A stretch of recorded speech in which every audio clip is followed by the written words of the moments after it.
but he is here. He's here to chat to us. For those of you that know him from his time with the LBW Trust, you'll know that he's shy of a microphone, so please be gentle with him. Please welcome Chairman Darshak Mehta.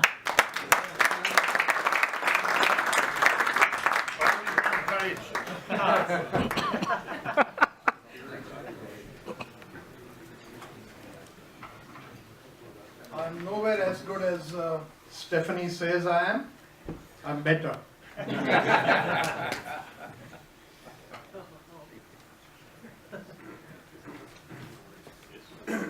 And she's asked me to unfailingly cry, to tug at your heartstrings, cynically, relieve you of your hard-earned, okay? Don't disappoint me. Over 105,000 people there are homeless in Australia. Worse still, over 40,000 of these are youth under the age of 25.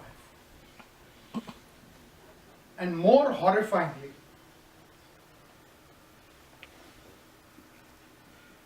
18,000 of them are children under the age of 10.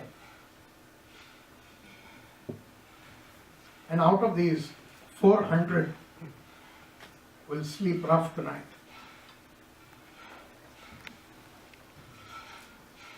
Now you tell me, how can a country as rich as ours tolerate this? Do we just wring our hands and do nothing? Greg certainly didn't think that was acceptable, and Ian and Trevor agreed. So we are here. If you want an idea of how important this cause is, just have a look at the highly distinguished Australians, apart from Greg, who readily agreed to become patrons of the Chappell Foundation. Headed by our head of state, the Governor General, Sir Peter Cosgrove.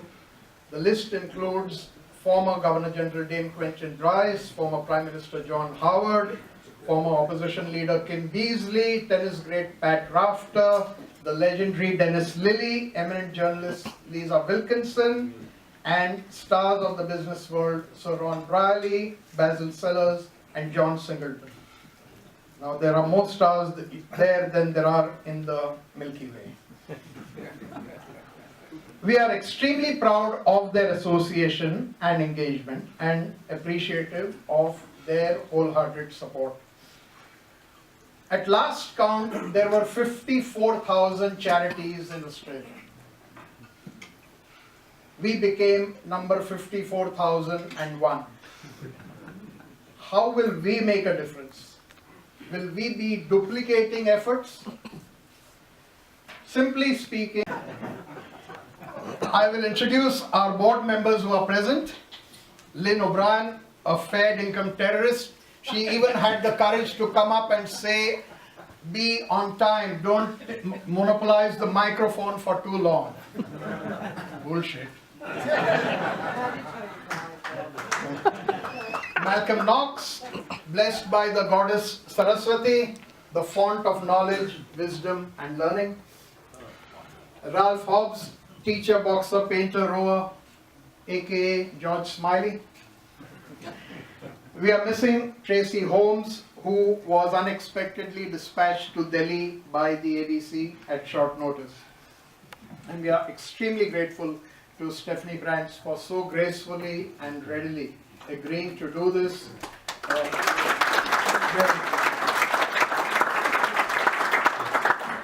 Other important team members include our highly diligent treasurer Gordon Davis, who likes to call himself a Jaffa.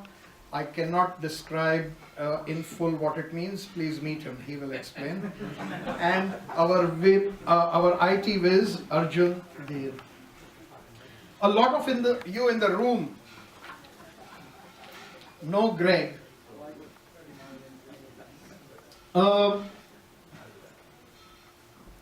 45 years ago, 10,000 kilometers away, a pimply, impressionable 15-year-old used to endlessly practice the trademark flick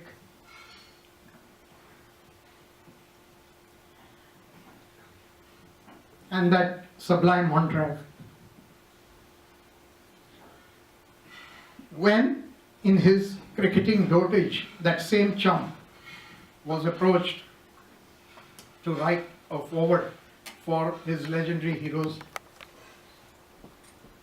autobiography, it was beyond overwhelming. Greg has been amazingly passionate. He has been totally committed and gone above and beyond the pale whenever we have asked him to do anything. For today's golf day, we were hoping to get 15 groups. He leafed through his golden Rolodex and we had to beg people not to sign up. We got us 27. The Chappell Foundation is to give me some money and immediately said, mate, I'll give you $5,000 right away for the function. So I'm on a good wicket. And given today's turnout, and I'm hoping that you kind people go around and pay ridiculous prices for things you don't need at the silent auction. I'm hoping that we can give Bernie at least $35,000 to $50,000. I'm hoping. So it all depends, Bernie. I've tried my best to cry my way through this. Our sponsors, if I need to mention them again, for their confidence in backing a nascent charity so generously. Ram Chavra of CVFR Travels, who has sponsored this dinner. Bill Shepherd, who's just been called away, he's the general manager of the Stamford in Double Bay. David Grant of Real Pet Foods, thank you, David. And the chaps from Call Crawford BMW. Peter Lawler of the Australian newspaper ran the Sydney City to Surf for us and in the process raised over $7,500. Unfortunately, he is in Bendigo tending to sick parents today. As an aging thespian myself, blessed with, as you've seen, extremely copious lacrimal glands, I cynically exploit people like you after they are well fed and cruising on the grog. My objective is to make you feel guilty and, like I said, separate you from your hard-earned, so please don't disappoint me. It costs us $225 a head to host you today. We make $50, so totally $5,000 for this room from you. And organizing this has taken the best